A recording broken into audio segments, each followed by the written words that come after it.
கன்னியாகுமரி மாவட்ட ஆட்சியராக உள்ள அழகுமீனா கையெழுத்தை போலியாக பயன்படுத்தி கட்டிடம் கட்டி முடிக்கப்பட்டு தடையில்லா சான்றிதழ் வாங்கி மின் இணைப்பு பெற்று அடுக்குமாடி குடியிருப்புகளை விற்ற சம்பவம் பரபரப்பை ஏற்படுத்தியுள்ளது.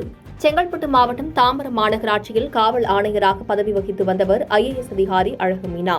கடந்த சில நாட்களுக்கு முன்பு பதவி உயர்வு பெற்று தாம்பரம் மாநகராட்சியில் இருந்து கன்னியாகுமரி மாவட்ட ஆட்சியராக பதவியேற்றார்.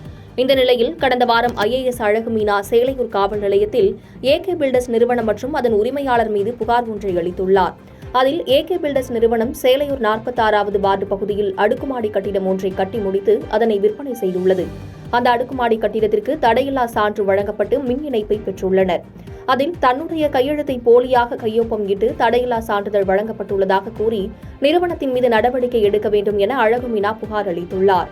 இது சம்பந்தமாக விசாரணை செய்த காவலர்கள் அடுக்குமாடி குடியிருப்புக்கு அருகில் மின் இணைப்பை வழங்குவதற்கு டிரான்ஸ்பார்மர்கள் பொருத்தப்பட்டுள்ளதைக் கண்டு சந்தேகமடைந்தவர்கள் தகவல் அறியும் சட்டத்தின் கீழ் இந்த கட்டிடத்திற்கு எவ்வாறு மின்சாரம் வழங்கப்பட்டது என சேலையூர் மின்சார அலுவலகத்தில் கேட்டுள்ளனர்.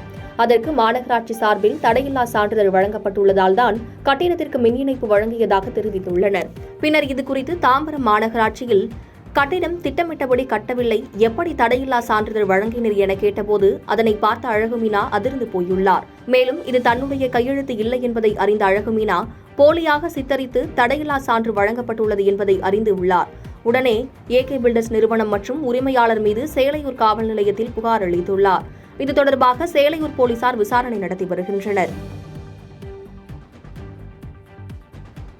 பாதகம் செய்பவரை கண்டால் நாம் பயங்கொள்ளலாகாது பாப்பா, மோதி மிதித்து விடு பாப்பா, அவர் முகத்தில் உமிழ்ந்து விடு பாப்பா. அண்மை செய்திகளை உடனுக்குடன் தெரிந்து கொள்ள இணைந்திருங்கள் இயம்நாடு தொலைக்காட்சியுடன்.